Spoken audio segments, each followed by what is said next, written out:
Madam President. The Senator from Florida. Madam President, I ask unanimous consent that the quorum call be vitiated. Without objection.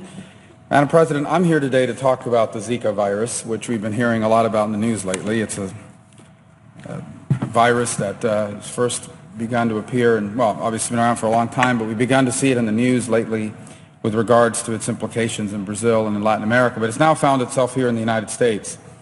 And there's been a lot of discussion about it. As you know, the President has requested $1.9 billion to deal with this. And there's a lot of different things we need to do to address it. And there's been a little bit of a squabble in the Congress about whether or not we should be spending that much money on it.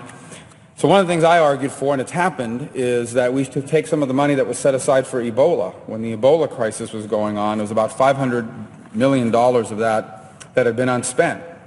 And I argued that before we go to the $1.9 billion, there was $500 million immediately available. Let's assign that to be used, and the President has agreed to do that.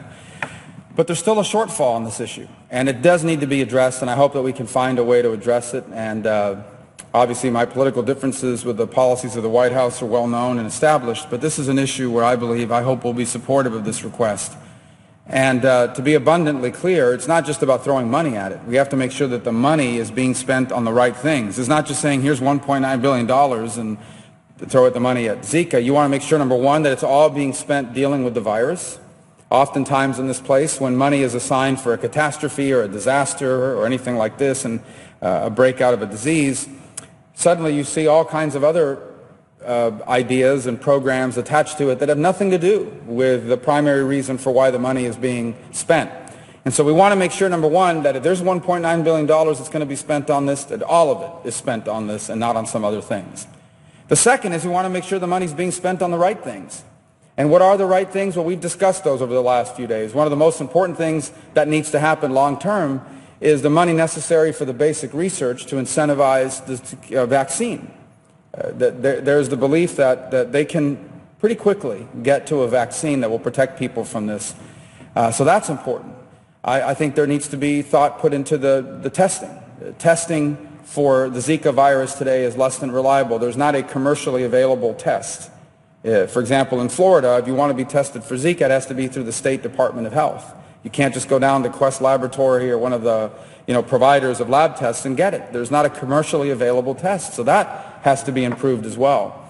And so these are the sorts of things that I hope the money will be geared towards. And this is why it's so important. I don't want us to take our eye off of this, because if this issue really takes off on us here in the United States, we don't want to say that we knew it was happening, but we ignored it and we did nothing about it. So on Monday of this week, there was a Reuters report where the U.S. officials warned that the Zika virus is scarier than they initially thought. The Zika virus is now present in about 30 states. And by the way, there are hundreds of thousands of infections that could appear in the territory of Puerto Rico. Here's a quote from the Deputy Director of the U.S. Centers for Disease Control and Prevention. It says, quote, "Everything we look at with this virus seems to be a bit scarier than we initially thought. And so while we absolutely hope we don't see widespread local transmission in the continental United States, we need the states to be ready for that," end quote. As of now, from my understanding, there's only been one case of transmission in the continental United States. That happens to be in Polk County, Florida, but there are dozens in the territory of Puerto Rico, and so this is deeply concerning. The other thing that they found is that the mosquito species that primarily transmit the virus is present in about 30 states, rather than the 12 as previously thought. And so that too sent the fact that this could be a very serious issue that could find itself in places even outside of the tropical climates we once thought this was limited to. Then on Wednesday, the Centers for Disease Control, this is of last Wednesday, the CDC said that it is now clear that Zika definitely causes severe birth defects. Confirming the worst fears of many pregnant women in the United States and Latin America, U.S. health officials said Wednesday there is no longer any doubt that the Zika virus causes babies to be born with abnormally small heads and other severe brain defects.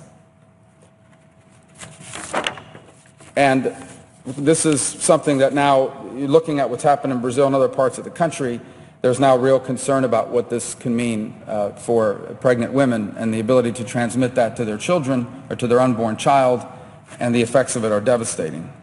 Now, initially it was thought that the Zika virus is very dangerous if you contract it in the first trimester, but after that the risk is no longer as grave. But on Thursday of this week, we get the news, this was reported in USA Today, that the Zika virus may in fact